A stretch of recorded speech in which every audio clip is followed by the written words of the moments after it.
Dari yang sudah disampaikan luar biasa sekali. Ternyata rahasia puasa terhadap kesehatan, pengaruh puasa terhadap kesehatan itu dahsyat sekali ya. Kalau boleh saya bilang di sini, puasa itu adalah masa atau waktu kita selain membersihkan jiwa kita dari aspek spiritual ya, ternyata juga sebagai momen untuk membersihkan fisik kita ya. Dari tadi dikatakan sebenarnya yang paling utama, pengaruh utama dalam kesehatan kita itu adalah di pencernaan ya, di pencernaan. Kalau di pencernaan itu dengan tata cara puasa yang benar tadi sudah kita treatment atau kita perbaiki, insya Allah kedepannya akan menjadikan kualitas kesehatan kita juga akan meningkat. Tapi luar biasa nanti kalau sudah lebaran ternyata balik lagi gitu ya, pola-pola yang kita terapkan sebelum puasa maupun setelah puasa, akhirnya nggak ada artinya gitu ya, seperti itu. Mudah-mudahan nanti setelah kita mendengarkan kajian ini tadi bisa merubah ya, setidaknya merubah dari kebiasaan-kebiasaan kita atau antisipasi lah paling nggak, seperti itu. Baik Bapak Ibu, setelah ini kami buka untuk termin diskusi. Untuk pertama kami buka untuk 3 penanya, bisa menggunakan fasilitas raise hand ya. Ini sudah ada orang tua dari Mbak Hilya 6A. Monggo bisa langsung disampaikan.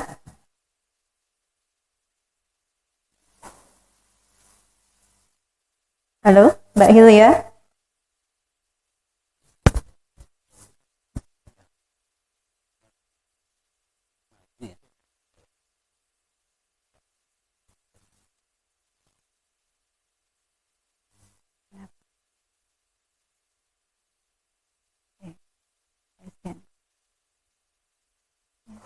Mbak Hilya? Ya, halo. Ya, monggo silahkan bisa disampaikan. Videonya mungkin bisa dibuka, Bun. Ini sudah, Bu. Oh iya. Gimana cara? Sudah bisa dengar, Bu? Halo, assalamualaikum warahmatullahi wabarakatuh. Waalaikumsalam warahmatullahi wabarakatuh. Ini Mbak mau tanya, Pak, tentang batasan kuat tidaknya puasa dari segi fisik atau kesehatan itu bagaimana, Pak? Kebetulan ini lagi sedang menyusui sih nggak bayi cuman udah 1 tahun lebih gitu, tapi sering pusing atau lemes gitu, pusingnya tuh sering gitu daripada tidak puasa. Nih, gitu saja Mbak, terima kasih. Assalamualaikum. Waalaikumsalam. Langsung saja mungkin penanya berikutnya.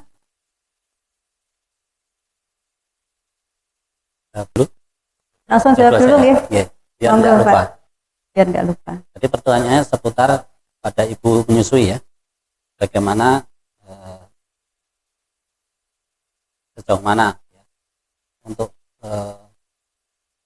pelaksanaan puasa pada ibu menyusui. Kalau kita melihat dari ini baik dari sisi medis maupun dari sisi agama, sebetulnya banyak sekali atau sudah sering kita dengar pada ada beberapa rukhsah atau keringanan atau mungkin pengganti pada orang-orang yang sedang hamil atau ibu menyusui. Dan memang sebetulnya secara medis kalau menyusui itu dengan baik atau benar, memang dibutuhkan banyak energi ya. Jadi seorang ibu yang menyusui itu supaya nanti hasil ASI yang keluar itu bisa baik ya, itu membutuhkan banyak energi.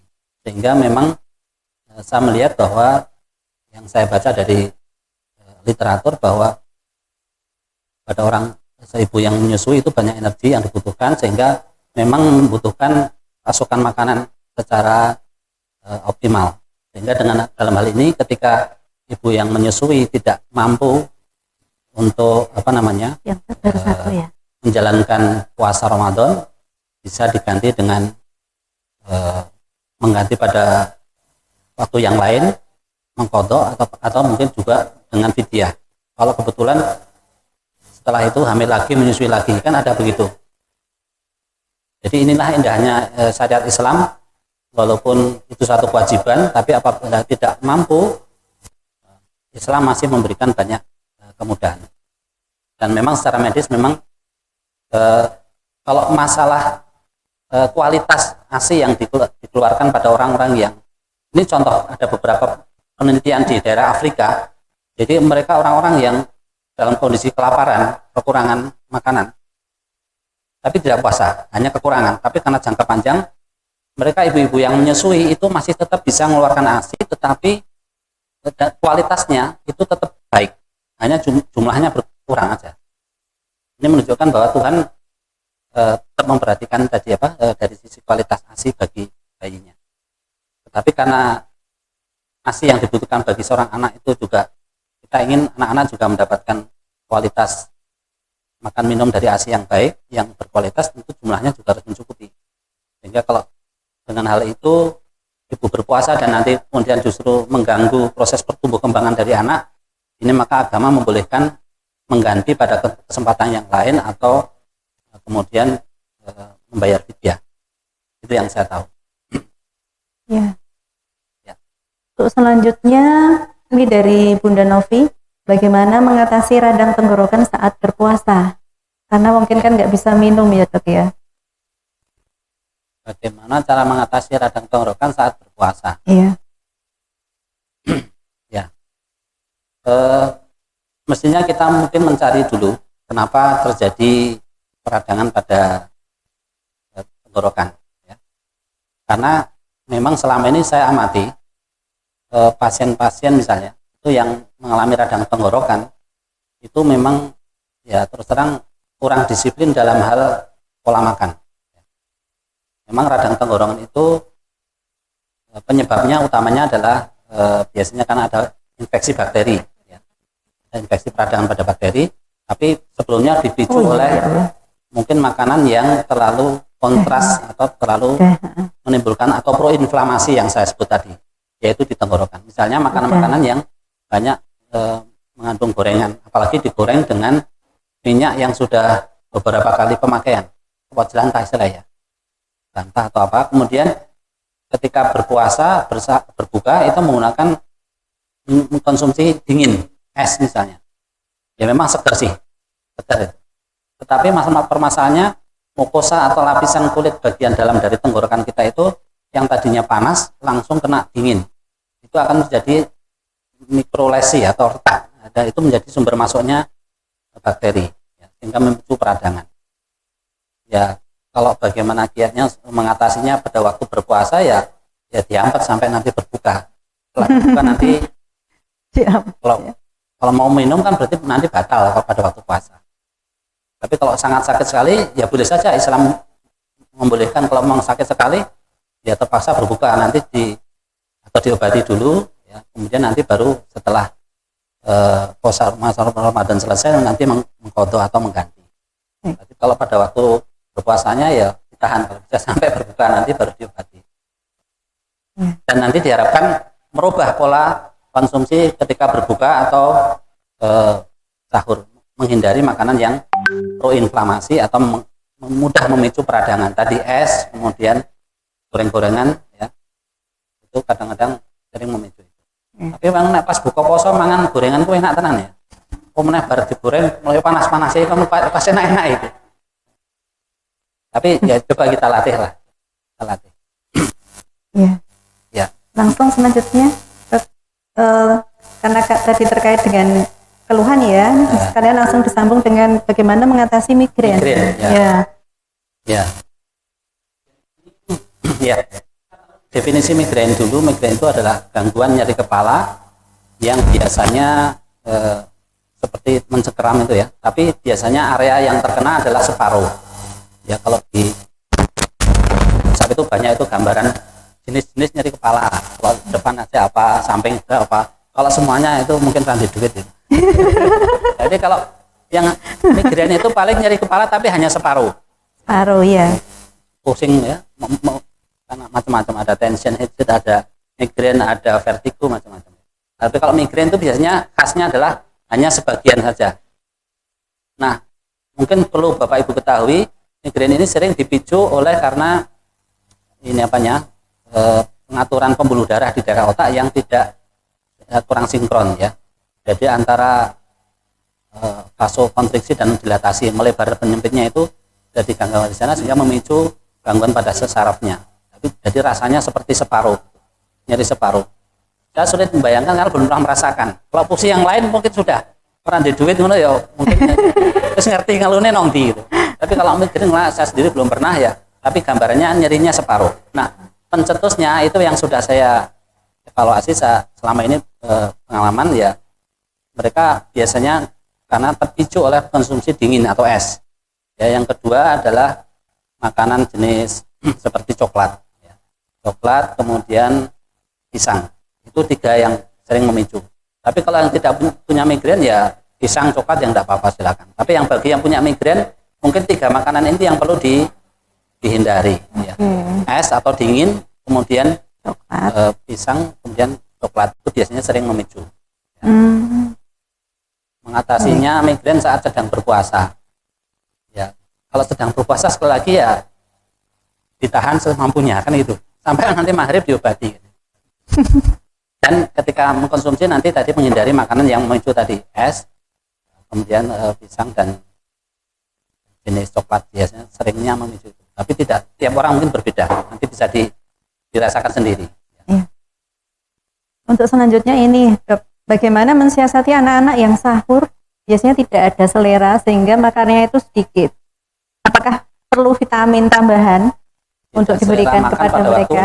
Sahur, iya. Nah, ini pengalaman dari anak ya, yang kalau pada waktu sahur itu sebetulnya permasalahan kadang bukan masalah selera ya, tapi karena suasana ngantuk.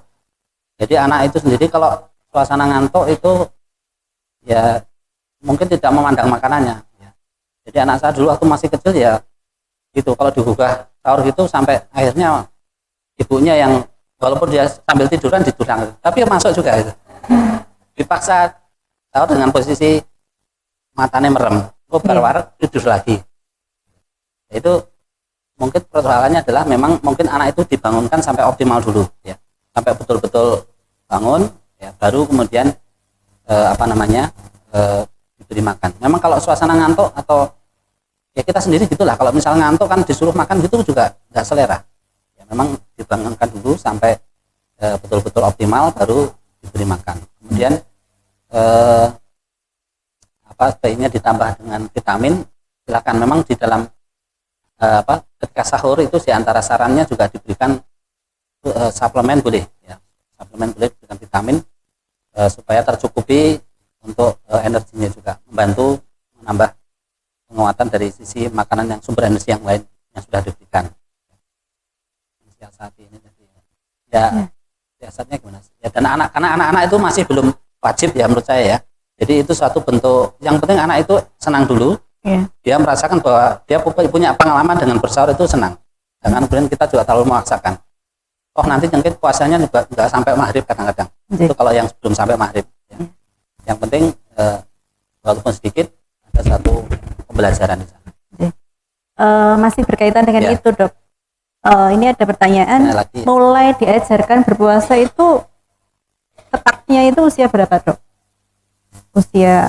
Apakah usia dini TK itu sudah bisa atau nunggu? Ya memang tidak ada batasan yang mutlak harus pada usia berapa. Bahkan kadang-kadang ada anak yang walaupun mereka masih anak-anak menurut kita, tapi dia punya kesadaran ingin meniru. Ya sudah kita ajarkan saja. Dan dulu waktu saya kecil juga diajarkan orang tua wis poso sak kuwate. Poso manuk kodang, esuk-esuk madang. Jadi sahur ikut bareng. Tapi nanti pas jam 7, jam 8 kayak sarapan ya sarapan. Atau nanti jam 12. Kalau sudah puas sampai jam 10, jam 12. Jadi yang penting anak merasakan enjoy dengan puasanya itu dulu. Ya, jangan merasa terpaksa. Jadi memang menurut saya tidak ada batasan. Setiap anak mungkin punya pengalaman sendiri dan Bapak Ibu silakan monggo kalau mau melatih sejak dini lebih baik. Ya. Ini terakhir mungkin ya. Dari Mas Aufa, SDIT Umar bin Khattab kelas 5.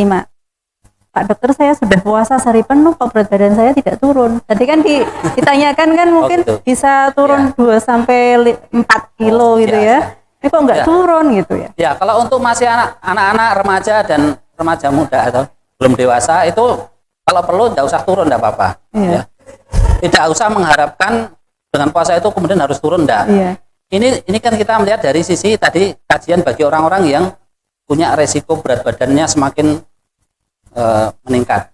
Jadi kalau anak-anak justru makan yang banyak, tidak apa-apa.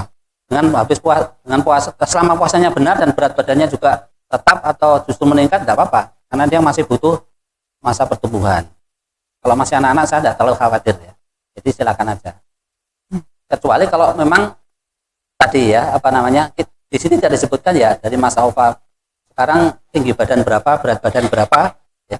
Karena sekarang anak-anak itu makanya dalam pemberian dosis itu kadang harus cermat berat badan. Ada anak yang baru kelas 6, kelas 5 tapi berat badannya sudah melampaui orang dewasa ada. Iya. Karena gizi lebih ya. Ini mungkin kalau Mas Aufa saya nggak tahu berat badannya berapa. Ya kalau mestinya kalau berat badannya lebih dari usianya, ini diharapkan mestinya dengan strategi puasa yang baik mestinya bisa turun. Ya. Jangan-jangan mungkin tadi puasanya sudah bisa full penuh, tapi cara berbuka dan nanti setelah buka masih banyak ngemil, atau mungkin juga nanti setelah sahur juga pada waktu sahur juga terlalu banyak konsumsi, ini juga harus diperhatikan, terutama kadar karbohidratnya. Jadi segini, kalau kita makan nasi atau karbohidrat, atau ada yang saya sudah nggak makan lemak, nggak makan daging, kok saya tetap gemuk. Jangan lupa bahwa gemuk kita itu walaupun tidak makan daging, tidak makan lemak, itu bisa tetap gemuk, hanya makan nasi aja bisa. Kenapa? Tubuh kita itu akan merubah. Jadi kan dia termasuk makronutrien. Jadi nasi, karbohidrat itu kalau berlebih, misalnya kebutuhannya hanya 200 nih, tapi kita makan sebanyak 300, yang 100 kemana? 100 akan ditimbun jadi cadangan, gula cadangan. Ada gula hati, gula otot, dan lemak. Loh, lemak aku sekondi, aku ramahan lemak, kok iso untuk lemak? Nah, ternyata karena kita kelebihan porsi makannya tadi. Ya, caranya porsi nasinya dikurangi, harus diperbanyak. Jadi berbuka dan bersahurnya nanti lebih banyak menggunakan unsur-unsur yang di luar karbohidrat atau karbohidratnya dikurangi. Ya.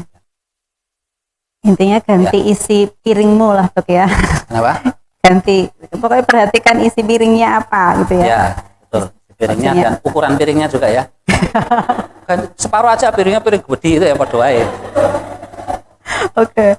Jadi ya kalau lebih detail memang terkait dengan perhitungan kalori lah. Iya. Kalau mau konsultasi dengan ahli gizi itu bisa hitung kalorinya berapa.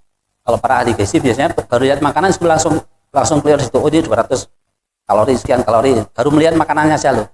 Sehingga dia bisa milih, aku juga iki. Lah kalau kita enggak, pokoknya yang penting enak kan gitu. Iya. Jadi itu monggo nanti. Jadi selain puasanya mungkin sudah benar, tapi kembali pada pola makan dan pada waktu buka atau sahurnya harus dimanage dengan baik. Dan jenis makanannya juga. Mungkin itu. Iya. Mungkin juga ini ya, sedikit menambahkan mungkin jangan ada istilahnya balas dendam gitu mungkin Dok ya.